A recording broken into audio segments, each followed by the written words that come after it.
grab me a beer and grab him a coke. We bout to sit for an hour, bullshit and tell jokes. And please don't mix it up, cause he done sobered up. Brandon T Comedy on your social media feeds. And Brandon Taz if it's your ex drinking buddy. Brandon Taz if it's your ex drinking buddy. Brandon Taz if it's your ex drinking buddy. Brandon Taz if it's your ex drinking buddy. What's up, everybody? Welcome into another edition of Brennan Tassif is your ex-drinking buddy. I'm your host, Brennan Tassif. If you're new to the show, quick rundown of the show. Used to be everybody's favorite drinking buddy. Used to hang out with friends, get drunk, and reminisce about old stories of partying, getting in trouble, doing drugs, drinking. I'm sober now, but that is still one of my favorite things to do. Most weeks I will be joined by a guest. This week is another exception. Solo pod. Savannah is in the building, but she's not going to be joining me on the mic. You might hear her from time to time chime in. Maybe. But a lot of stuff has been going on this past week and a half, so just everything fell apart as far as having guests. I do apologize for the late posting of the episode, especially to Patreon. You pay good money to get the episode early, and I will hold myself more accountable moving forward. I do have a few episodes lined up, hopefully to bank a few as well. The problem is I'm discovering that everyone is on their own timeline. So in Jacksonville, as I've discussed before, a lot of people wanted to be on the show. They were excited to be on the show. You know, we would go out of our way to get everything taken care of, set up the recording. That is not the case in New York City. Everyone is kind of worried about what they're doing, what they got going on. And a lot of comics have podcasts. So it's not something unique or special, especially up here. So when I've tried to book guests, it's like, yeah, sure. Like, I'll be on it. And then, you know, plans change, things fall through, people don't message me back, or they'll message me back a few days later and be like, oh, I totally forgot. So no excuses, just results. I'd say I'm sorry, but then Savannah would say, just don't be sorry, be better. So I'm going to do that for you guys. I'm going to try to be better. Like I said, I've got some people lined up, some solid, reliable people lined up. So hopefully, I know I said this last time, but hopefully this will be the last solo podcast for a while. But I will not miss a week. That is something that not only have I said on the show, but something that's been drilled into my brain by other comics is no matter what, you got to put something out. So I just wanted to hang out with you guys, tell you about some of the stuff that's been going on lately up here. I got to meet one of my comedic heroes, Bill Burr, so I'm going to share that story. And then this Hurricane Ida business. So that was at the beginning of this month. We live in Midtown Manhattan, so we thought we were fine. We had no flooding at all. We're on the second floor. Drainage worked real well. As far as our neighborhood, when I went out the next morning, clear blue skies, you would have never guessed that there was a hurricane the night before. Didn't even think about it really. And then fast forward to about a week later, we get a call. Savannah gets a call from the storage company. Now, when we left Florida, we had a few things that we did not dream of parting with, but they were bigger items, so we decided to get a storage unit. Storage is way too expensive in the city, so we got one outside the city in Jersey.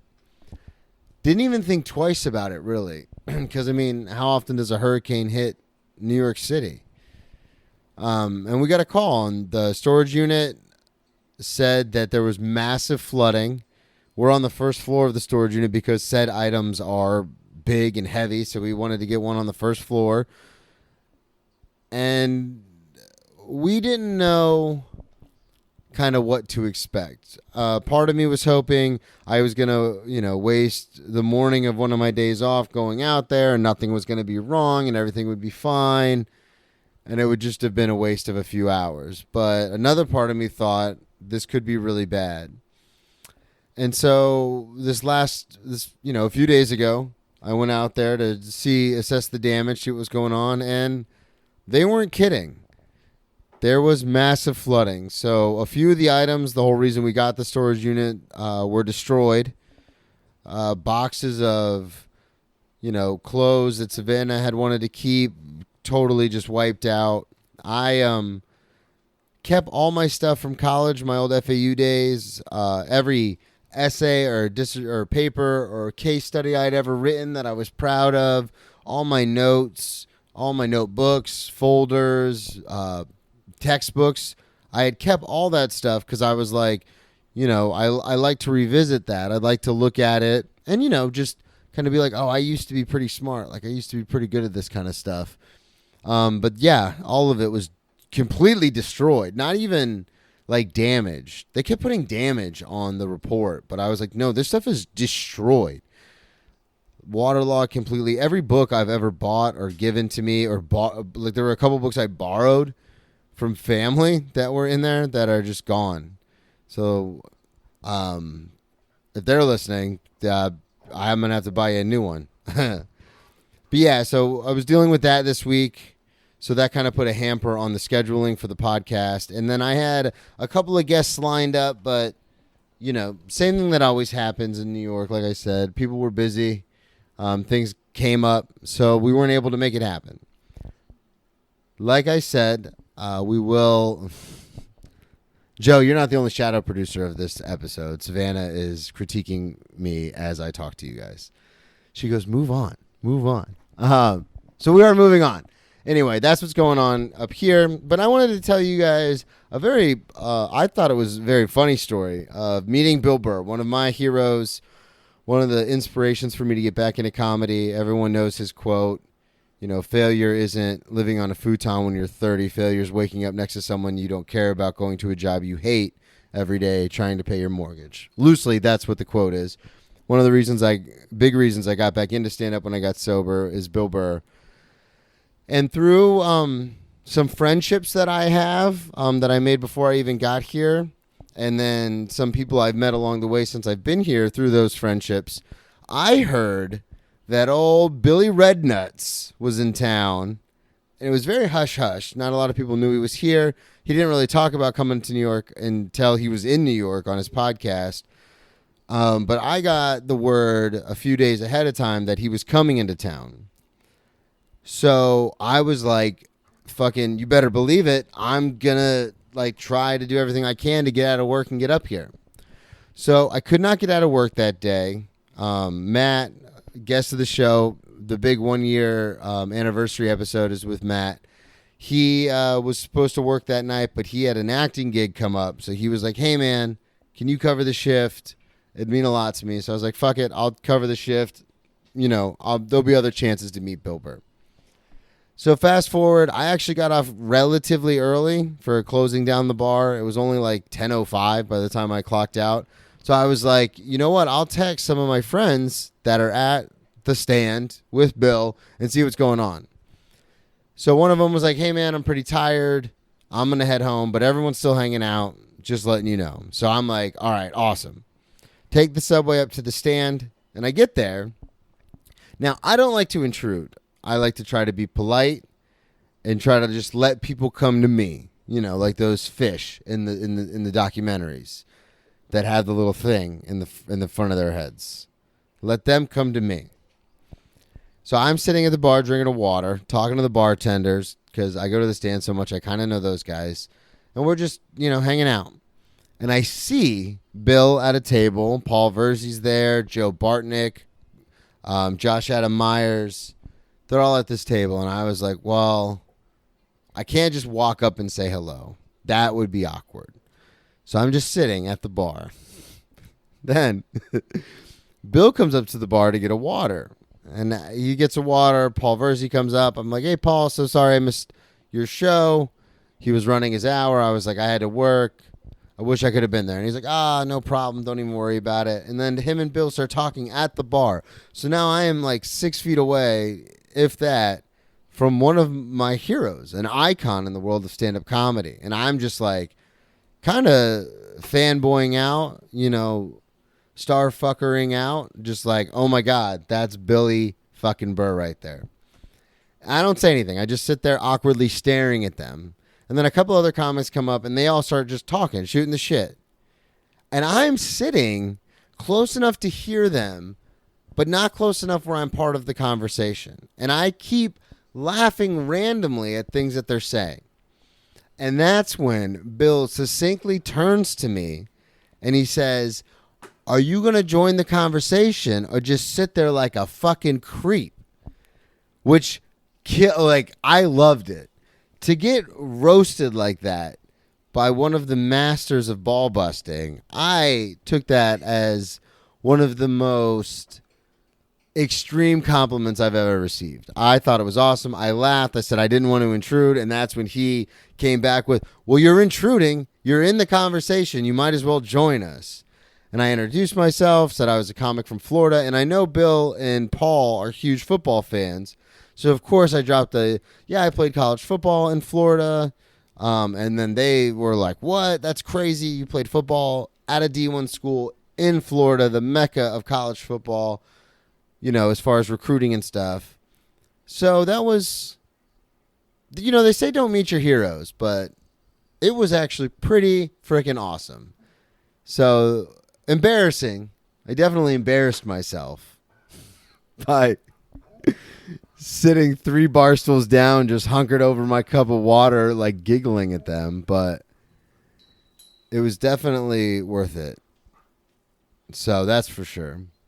I wanted to share that story with you guys. And then, that was a story I wanted to share with everybody. Again, I do apologize about the solo shit. I know you guys don't want to hear me ramble.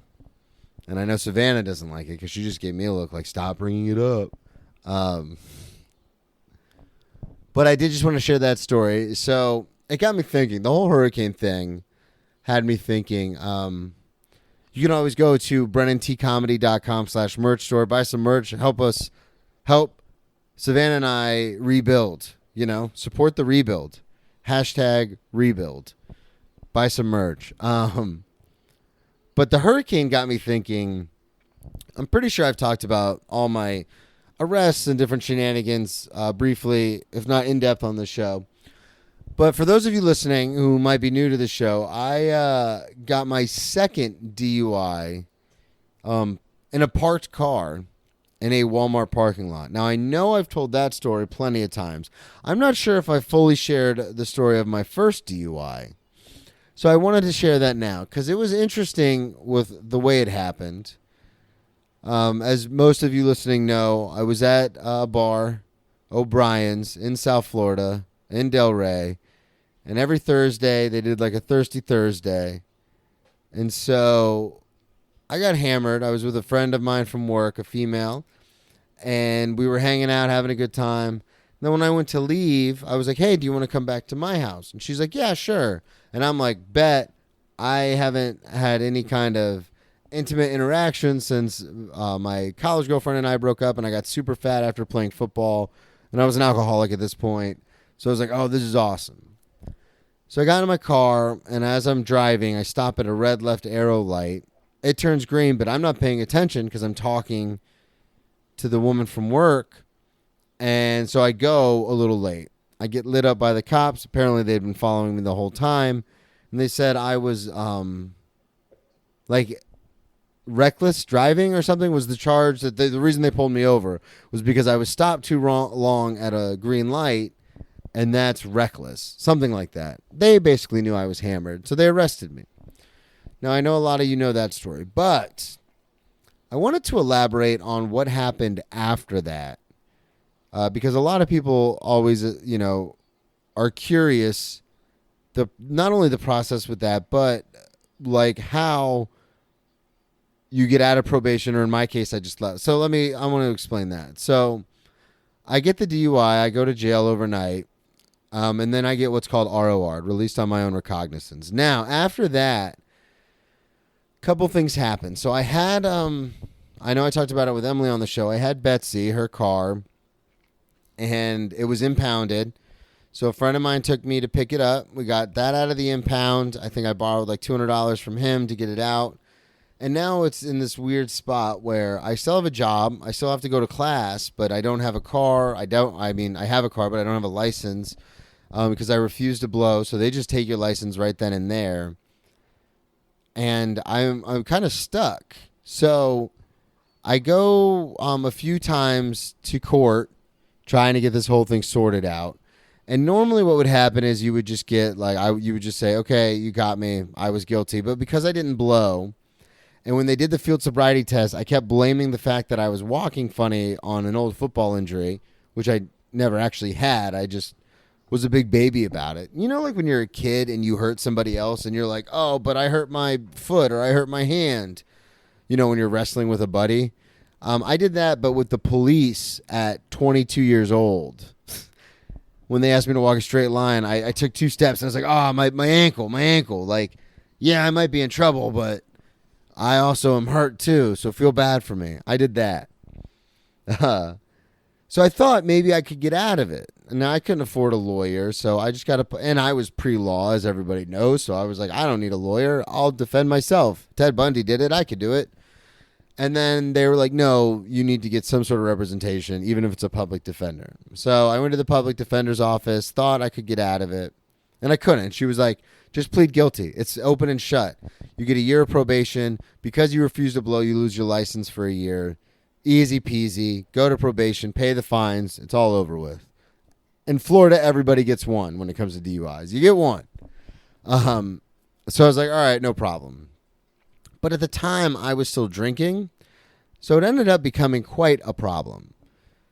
So fast forward, I can't even tell you how I got around, like how I got all this shit done. But I did. I got a lot of it done. Now, 6 months into probation, I'm finishing up with school. My roommates are finishing up with school. There's no reason for me to be in Boca anymore, Deerfield where we were living at the time. And I wanted to go home. Back to my mom's house in Palm Coast. So I went to my probation officer and said, hey, I want to move back home. Is there any way I can do probation there? I can't afford to stay here anymore. I don't have student loans anymore. Everything's run out, and I'm done with school. I want to leave.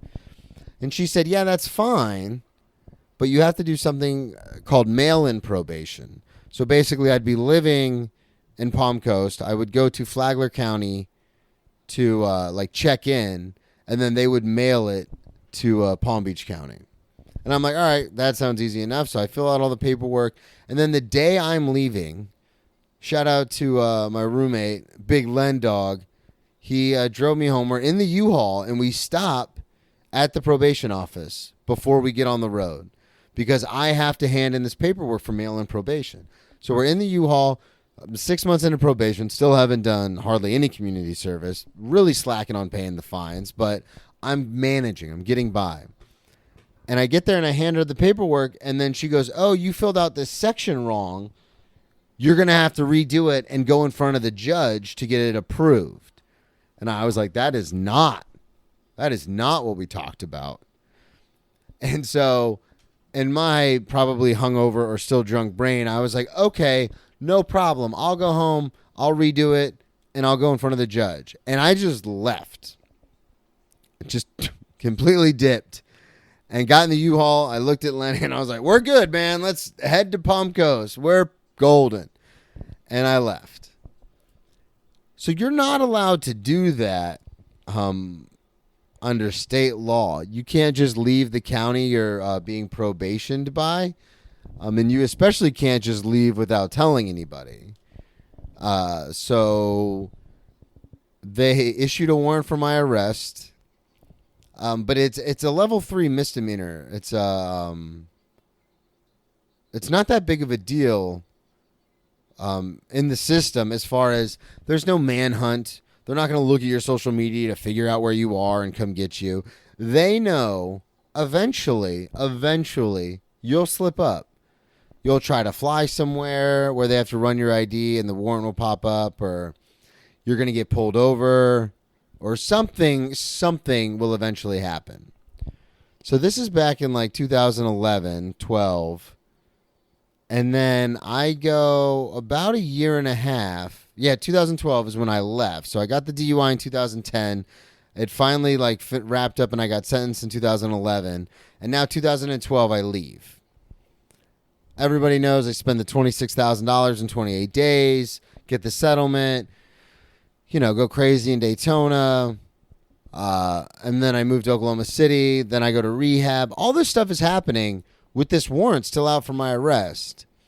And then one day, living in the halfway house, we are going to a meeting, and I'm sitting in this truck, and no one is wearing a seatbelt. So I'm like, I'm not going to be the fucking nerd who puts on a seatbelt, so I don't buckle my seatbelt, which is a huge no-no in my family. I won't even, you can ask Savannah, I won't even start the car until everyone's got their seatbelts on. That's how my mother raised me. We're big seatbelt wearers. But I was like, I don't want to look like the geek, so I'm not going to wear it. And as we're driving to this AA meeting, I went to rehab. I'm living in a halfway house. I got my life on track. There's a cop just sitting or standing on the side of the road, just pointing at cars and pulling people over for speeding, for not wearing seatbelts, for all sorts of stuff. So he pulls us over, and I'm thinking, well, I know I have this warrant. I've had this warrant now for almost 2 years. This is going to be a problem. So when the officer approaches the vehicle, he asks the driver for his license and registration. Then he asks me for some sort of identification. And I have a bit about it that I really love. But that's when I turn to the officer. And in my head, I'm like, you cannot give this guy a reason to look you up.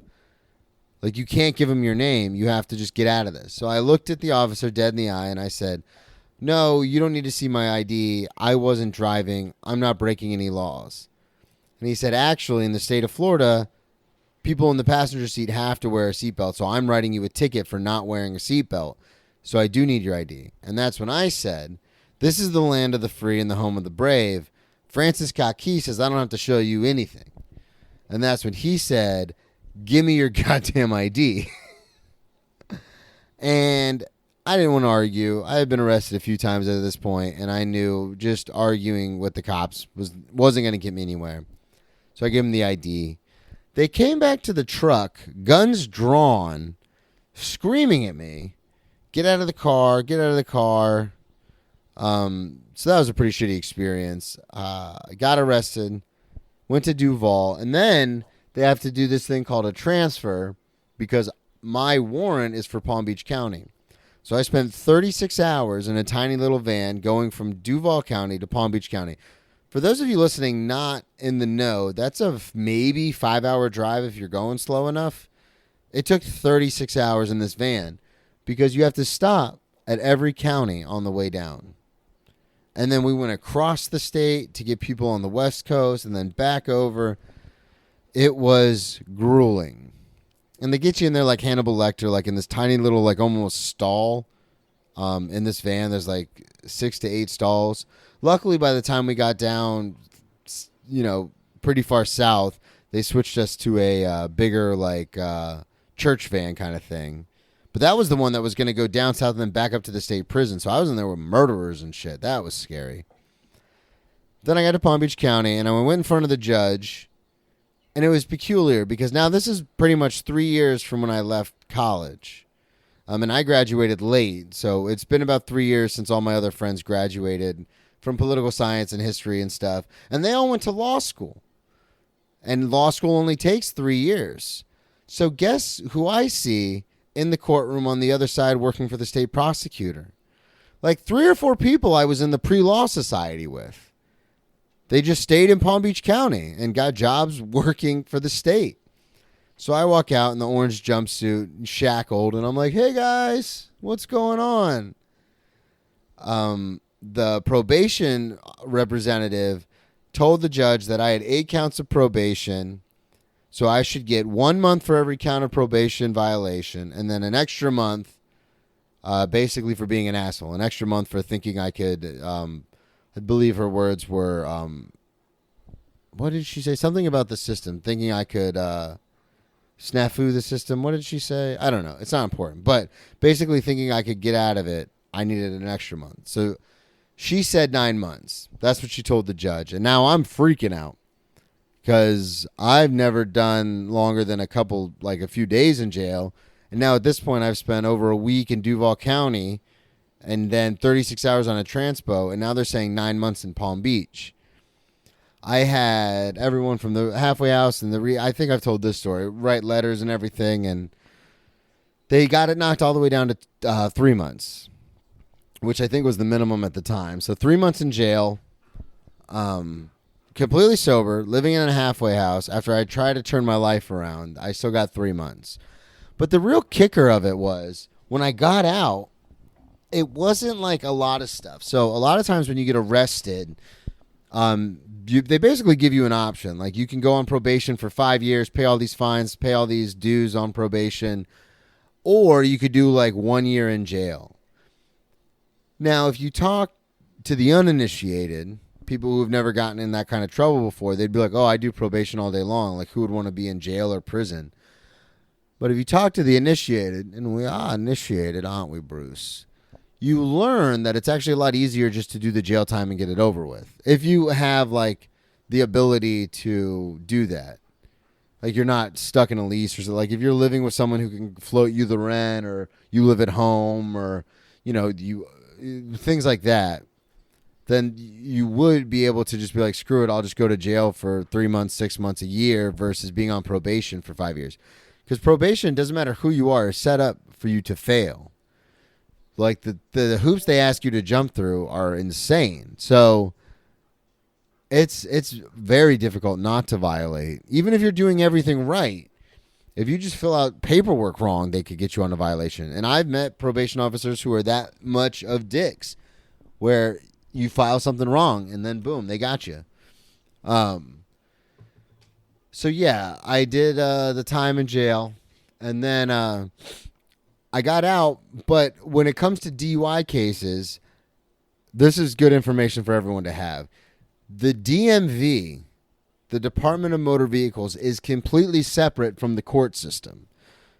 So if you ever get in trouble, say driving on a suspended license, you go to jail for, a couple of weeks, maybe a month. Then you get out.